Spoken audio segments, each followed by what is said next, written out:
Hi everyone, this is Shailena Roman with Mentor today. Please let me know if you cannot hear me and I will do my best to speak louder. For those of us who will be joining later or who cannot make it today, we're going to be recording this and it will be posted online. If you have any questions, please put them in the chat box right over here. You can put them under the questions tab. We'll answer all questions at the end for a Q&A session, but I do want to be notified if nobody can hear me properly, and I will do my best to fix that in the moment. I'm going to give everyone another minute or so to log in just so that we can get as many people involved as possible. But while I have everyone, what I will do for now is I will quickly go over the Mentoring Connector resources page. For those who don't know, this page can be found online at our website, mentoring.org. Go over to Program Resources, Mentoring Connector. And this is where you'll find both the Mentoring Connector login page. If you want to add a new program, you can do this with the same jump button here. Underneath, we have the yellow resources button, which is also a jump button. If you click that, it'll bring you down to the general resources page. And we have this divided by affiliates and programs in general. Under general, we have the how to submit your program one-pager, some FAQs. And then under programs itself, we have a few different short video tutorials. So there are 4 right here, just for basic navigation. So these are about 2 to 3 minutes. None of them are longer than 4 minutes. In case you have a short amount of time, you want to catch up on something, please use any of these. We also have a full in-depth webinar training right here for all program administrators. This one is about 45 to 50 minutes long. We have the manual and PDF form, and we also have a connector guidelines or resources page for program administrators. There's also another FAQ for people to look at. Okay, and about 40 people right now, so I'm going to go ahead and get started. So when you log into the Mentoring Connector, actually let me go back and show you the slides so I can organize myself. So today we're going to go over how to maximize the Mentoring Connector for recruitment. In terms of the topics, we're going to go over how to find the volunteers' contact info for direct outreach. I know a few programs have reached out to me personally to ask about this, so I wanted to make sure to review it today with everyone. The second topic is going to be how to add multimedia to your program profile. I will show you on the front end where volunteers can see this, where they can find the information, what exactly can be added by programs and the approval process. And for the third how-to, it will be how to customize your program's email template. I know it can be a little tricky for some people. It's not the easiest to navigate, but I'll help you with that today. I'm just going to give you some quick tips on how to increase engagement through that. So we're going to go over how to provide a quick snapshot of the program, clear next steps for both parties. That was based on feedback from volunteers, a link to scheduling a call, and adding logos for programs, which is another question that we've gotten. So exit out of this.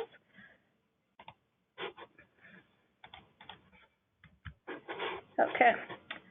So for the first one, how to find the volunteer direct contact information. For those of you who are new, for many of you who are not new, when you first log in as a program, you are brought to the Volunteers Awaiting Response page. Under this list, Volunteers Awaiting Responses, you get a list of all new inquiries that have come in that have not yet been responded to. And this is important because if they have been responded to, they won't appear on this page. If they have not, they will. So once you see that you need to respond to a new inquiry, you're just going to simply hit the email volunteer button and you get your customized email or the default email if you have not customized the template yet. Once you send the email to that volunteer, they disappear from this list. And I want to be very clear, they don't disappear from your program. The information just goes somewhere else. And this is what's been a little tricky for programs. So once you email that volunteer, you can find their information again by going to Programs, clicking on the name of your program, and then going to Volunteers. So there's a second Volunteers tab here that's different from this one. It's going to have a number by the tab, which tells you the total number of volunteers that have inquired with your program. So once you click that second Volunteer tab in the gray dashboard, you'll find every inquiry that's ever come through to your program. You'll have their first name, last name, phone number. If they provided their phone number, we don't require numbers, but we do require an email. So you will get an email here for you to reach out to, and a phone number to call as well. Most people provide their phone numbers. This is just a test one, so there's no real phone numbers here, just some test inquiries. And the reason why we have you email them first to the system is a way to make sure that programs are actually responding to inquiries. That was added over time since we had no way of knowing if programs were actually sending out those emails, and so it's been built into the system to require you to email first through the connector before you get that correct direct contact information. So that's the first section. You can also choose to email the volunteer again if you want to with a second email, or like I said, you can do direct outreach. A lot of volunteers that we did feedback surveys with said that it took a second or third phone call for them to reach out. A lot of younger people, part of the millennials, were also upfront and said that they do not answer any unknown phone numbers. I believe we've all been robo-scammed at this point, so that's one way of avoiding it. The second how-to that I wanted to go over today is multimedia. And so programs have the option of adding multimedia. It's pretty simple. You can add up to 5 images right here by clicking the add a photo. You can title it. It's just going to be a picture. It currently supports JPEGs up to 5 megabytes, so you can easily upload that. Like I said, up to 5 images. And then in terms of videos, you can add up to 2 videos right now. Again, you can add a title. The video sources have to be either YouTube or Vimeo. Those are the only 2 formats for video codes that we can currently hold, but YouTube pretty much accepts anything, so it's pretty easy to get that. Once you submit your multimedia, it goes through an approval process with us at National. We are right now the only ones to approve the videos and the images, just to make sure people aren't adding anything that they shouldn't be. Happy to report that everyone has added very wholehearted, wholesome recruitment videos that I like to see. On the front end, how can volunteers see this? I will show you. So if I'm a prospective volunteer and I want to look for mentoring programs in my area, I'm going to go to the Become a Mentor site. I'm going to type in my zip code, some information about me. Like I said, we require emails. And if you as a program ever want to see how your program shows up on the volunteer end, feel free to type this in. Please include the word test, that we know it's a test inquiry. You will also get this. Then we're going to hit search results. So the program in mind that I'm thinking of is Big Brothers Big Sisters of Tampa Bay, Inc. And that is because they happen to win some awards, and so I wanted to highlight that. So on the front end as a volunteer, I look at this program, cool, ages of youth served, meeting areas in the community, it focused on academics. The type of mentoring opportunities is one-to-one, that's awesome. For those of you who don't know, we require info for those who want to work with youth with disabilities. That links to Partners with Youth with Disabilities, with just a bunch of resources letting you know how to volunteer with youth with disabilities. And we're going to go over, and I just clicked on View Full Program Details. So if I'm a prospective volunteer and I hit that, I get to see these 3 images immediately. If your program won some awards, that's awesome. Definitely highlight that. You can add those awards up here like I did for Big Brothers Big Sisters Tampa Bay. They won the Pinnacle Award in 2018 and the Gold Standard Award 2 years in a row, so that's awesome. Highlight your great work. You can also add your logo right here, Big Brothers Big Sisters of Tampa Bay. So feel free to do that. A lot of programs have asked us how to add logos. And the third one is the recruitment video. So this one is on YouTube, like I said. As you can see, you can easily play the video. As a volunteer, I can see on this end. I'll let that play a little bit.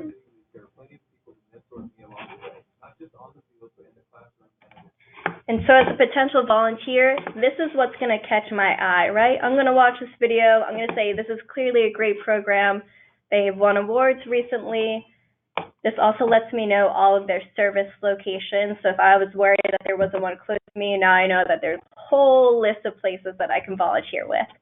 It also tells you information such as the minimum match commitment in months, the description of the program, a description of the mentor, the population served, everything like that. And then at the end, I can contact the program. So I'm going to scroll back up. If you haven't added multimedia to your program, that page is going to be very blank. So it's going to appear just a white blank page like this. And if I'm a volunteer, I'm not going to be really engaged with this program. I'm not going to be able to learn any more information about it. It's just very blah so far looking forward. So I highly encourage all programs to take a few minutes and just add those videos or images. It's a great way to get people more involved. Research has shown that any picture of a happy, cute kid is going to bring people in, so I highly encourage that. All right, so that's on the back end. Last one that we're going to do is how to customize your program's email template for volunteers for increased engagement. So I'm going to go back to email templates, which is the last tab over here. We're going to go over to list templates. The original one is right here. Again, I highly encourage all programs to customize your own email template because the original one is very blah. I'm going to look at this as a volunteer and not look at it again. We are updating this in a new year to a new default one, which will more closely resemble the one I'm about to show you next. But again, highly recommend customizing your email template, and you're about to see why. So I customized this one right here, and I wanted to provide a quick snapshot of everything that a volunteer would need from an email. A lot of programs have asked us, how can I attach, the volunteer paperwork just to get it started? It's very simple. So you're going to click Edit. You have the ability to attach 2 different attachments, so you can include the paperwork. What I did is I attached an example of the paperwork, and then it highlighted attaches the paperwork needed to get started with us, and hyperlinked it. And that's just 2 places for somebody to see the information that they immediately need. And so that was just done as a way from feedback that we've gotten from volunteers who said that the email kind of presented itself as a dead end for them. They weren't sure if they were supposed to reach out to the program or if the program was going to reach out for them. And so they lost interest simply because they didn't know where to turn next.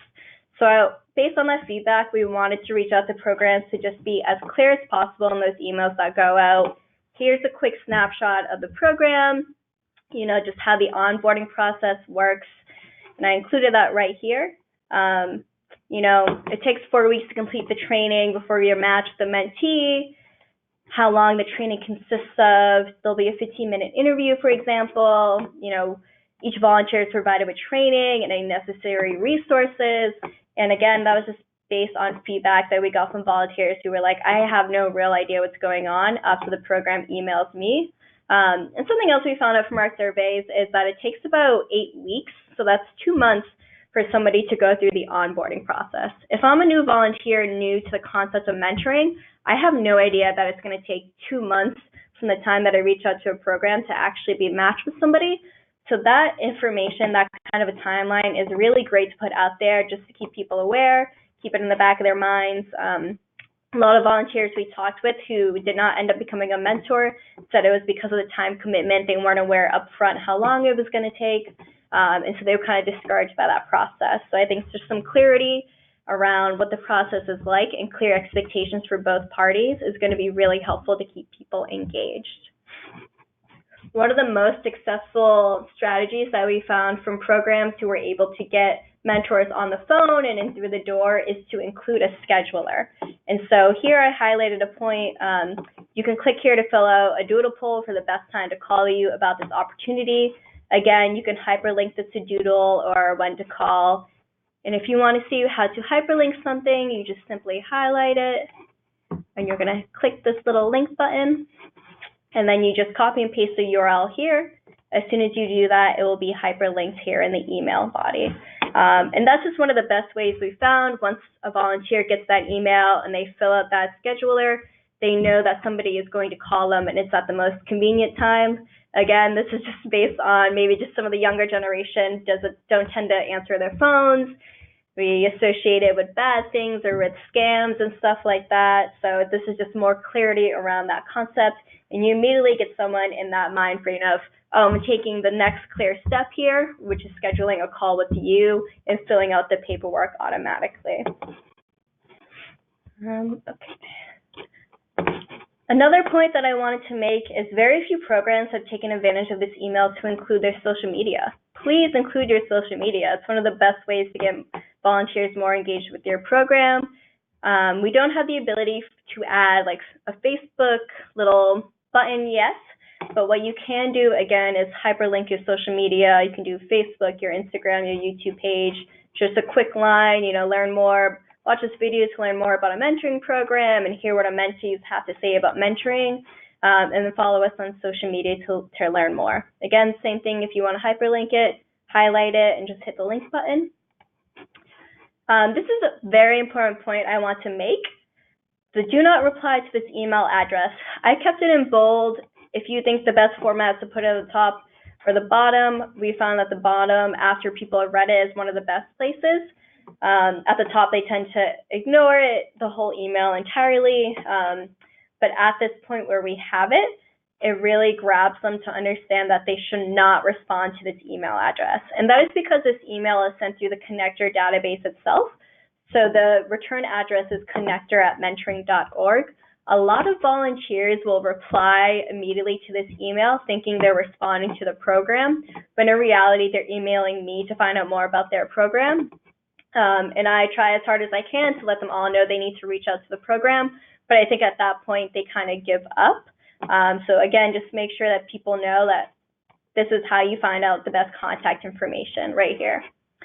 These are query marks, these little up arrows. If you don't know what query marks are, my advice is do not delete them or edit them in any way. These are pulling your program's information for you automatically.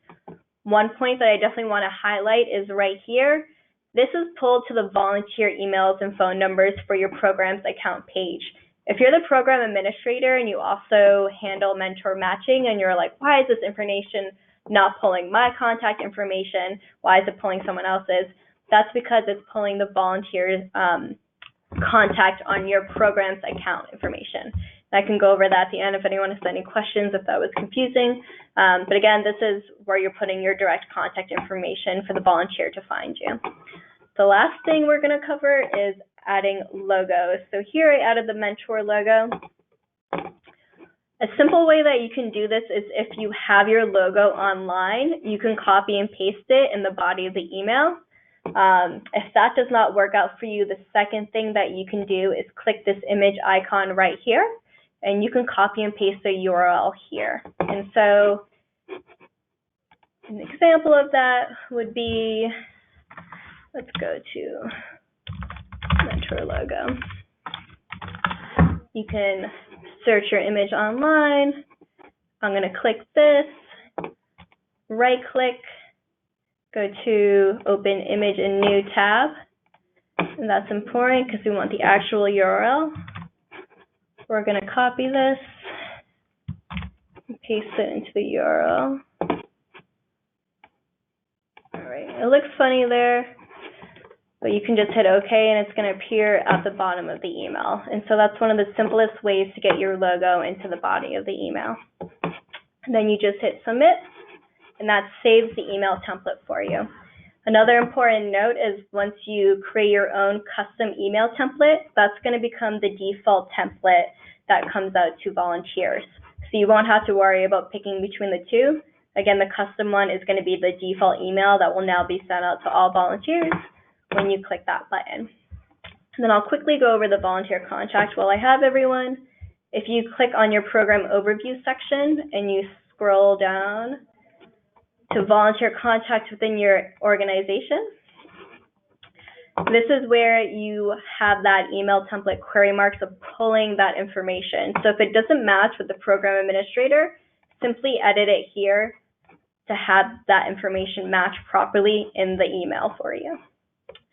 Okay, so that's everything we'll have today. I will now start taking questions. If anyone has any specific questions about what I went over, if there's something specific that you want me to review again, I can definitely do that. Very few volunteers follow up after the interest. Is this due to volunteers randomly clicking on several volunteers' interests? I'm assuming that this question is if volunteers tend to inquire with a lot of programs. Sometimes that does happen. It depends on which program responds first. Again, another thing, like I said, is that email tends to be a dead end for both parties because nobody knows what to do after the email goes out. So my advice there would be to provide clear next steps for that volunteer. Again, one of the best things is the scheduler app. Once you have that link for them, they should be able to schedule a best time to call for you and that volunteer.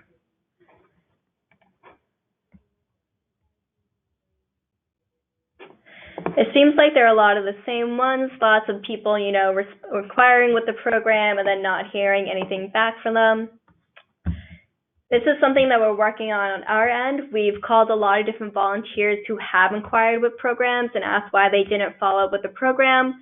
The number one reason was time commitment. A lot of people think that they can come in for an hour, lecture kids, and then leave, and they think they made this great imprint on their lives. When in reality, we all know that mentoring is about developing a strong relationship with the mentee. So that has more to do with really showing people what a mentoring mindset is, what the mentoring movement itself is, and just, again, clear expectations about the timeline. If your email template doesn't have a lot of that information, a lot of volunteers say they just kind of lose interest at that point because they weren't sure what else to do. See information I'm sharing available in written form. This whole webinar is going to be recorded, so you'll be able to see it online, but it's also available right over here. If you go to resources, we have this in the watch video training, editing your email templates and submitting a listing. You don't have to worry anymore about marking a match. We're going to kill the match button just because it has not been working out properly. But again, the FAQs for the guidelines and resource page has this information. I can show you all what that looks like.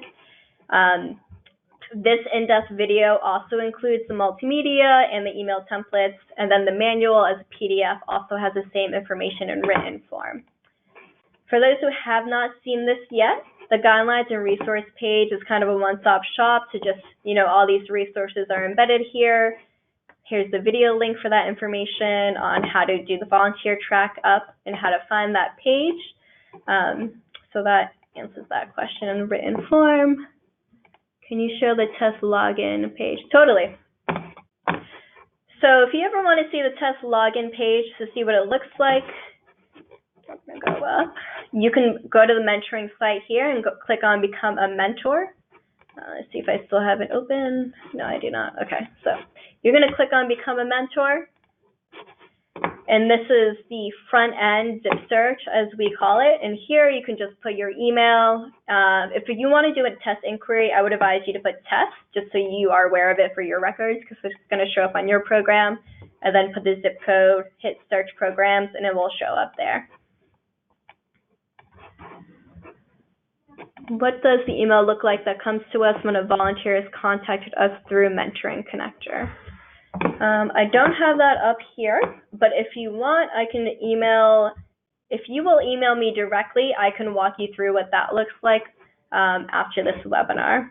But it pretty much just says an email that says you have a new prospective volunteer coming through. I guess what I'll do actually, since we have extra time, is I'll log in on my end and show you what that looks like. So if anyone wants to know if the emails are actually going through to the proper email address, reach out to me either at connector@mentoring.org, which is right down here, or my personal email, which I'll include at the end. And I have the ability to check on the back end which emails are going out and if they're going to the correct email address.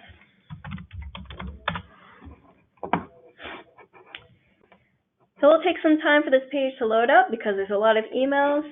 So I'll keep looking at questions while that loads.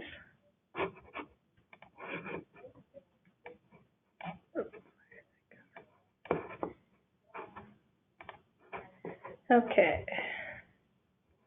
Where did the questions go?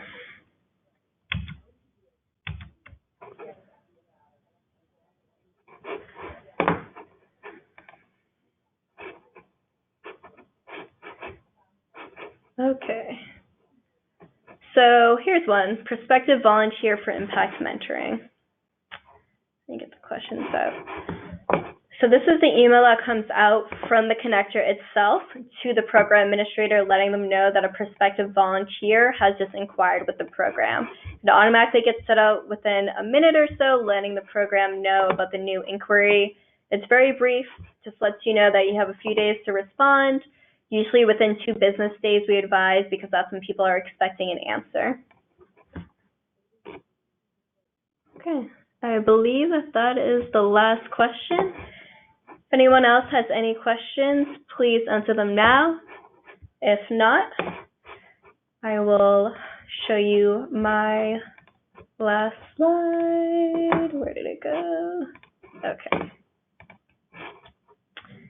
Okay, it doesn't seem like there are any other questions, but if anyone has any questions that pop into their mind after this, or if they're still a little unsure and they would like to request a one-on-one training with me, please do not hesitate to reach out. My name is Shalena Roman, and my email is sroman@mentoring.org, or you can also email me at connector@mentoring.org. This is the one that I monitor all the time for those inquiry requests. I'm the only one that monitors these emails, so I apologize if it takes a little bit for me to get back. Sometimes there are over 100 questions in there. If you have more of an emergency or something like that, definitely reach out to my personal email. And if you want to schedule a one-on-one training, definitely email my sroman account so that I can schedule that with you. Let's just check the questions again. Okay. And I guess that's all the questions. So thank you everyone who joined today. I apologize for my voice. I'm a little sick right now, but I hope that everyone was able to hear me. Again, this webinar is being recorded, so as soon as it is done being edited, we will post it online to our Mentor YouTube page, and you will also be able to find it online under our resources. It will show up here in probably by the end of next week after editing. Thank you everyone for joining today. I hope I was able to answer the main questions that everyone has been asking me, such as, are people getting my emails? Are people responding? How do I increase engagement? And I hope everyone enjoys the holidays.